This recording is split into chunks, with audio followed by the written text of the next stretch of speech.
দূরদর্শনের লোগোর রঙের পরিবর্তন হয়েছে তা নিয়ে মমতা বন্দ্যোপাধ্যায় প্রতিবাদ করেছেন, সরব হয়েছেন আর তিনি এক্স হ্যান্ডেলে পোস্ট করেছেন। সারা দেশে নির্বাচন চলছে, তার মধ্যে দূরদর্শনের লোগোর রং পাল্টে গৈরিকীকরণে আমি মর্মাহত। এটা সম্পূর্ণ অনৈতিক, সম্পূর্ণ বেআইনি এবং সরকারি চ্যানেলের বিজেপির দিকে পক্ষপাতিত্বের নমুনা। মানুষ যখন ভোটের আবহে, তখন নির্বাচন কমিশন কিভাবে এই নির্লজ্জ গেরুয়াপন্থী বিধি লঙ্ঘন মেনে নিচ্ছে? নির্বাচন কমিশনের উচিত অবিলম্বে এই পরিবর্তন বন্ধ করা এবং দূরদর্শনের আগেকার নীল রঙের লোগো ফিরিয়ে আনা উচিত। আর এই নিয়ে শুভেন্দু অধিকারীর বক্তব্যও আছে, কি তার প্রতিক্রিয়া শুনুন। না না, গেরুয়াতে ওনার এত রাগ কেন? হিন্দুদের দাঙ্গাবাজ বলেন কেন? উনি তো বড় দাঙ্গাবাজ, আজকে একটা জালি হিন্দু। উনি তো নিজে মুসলমান ভোট পাওয়ার জন্য এগুলো করছেন। মুসলমানদের চাকরি দেননি, শিক্ষা দেননি।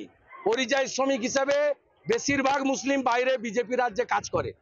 লাশ এলে ববি হাকিমকে আর সাবিনা ইয়াসমিনকে পাঠায় 2 লাখ করে টাকা দিয়ে। বাংলার আওয়াজ, বাঙালির আবেগ, জি 24 ঘন্টা।